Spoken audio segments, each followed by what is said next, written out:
Hey there, YouTube. I got the snap-on TechAngle torque wrench. Doing the head gasket on my 307 small block Chevy, 68 Chevy C20. And shout out to my friend Alex. Thank you for letting me use your tools. Been pretty awesome. I did the right bank over here, so now I'm starting on the left bank. Just wanted to give a quick demonstration, and we're set at 35 feet-pound.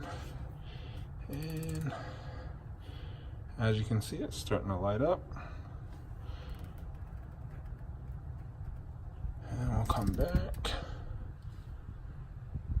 And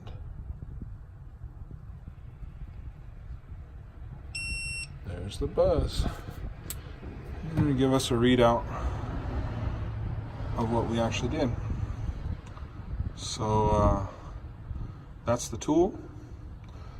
It's been a pleasure. I love using this stuff. Take care.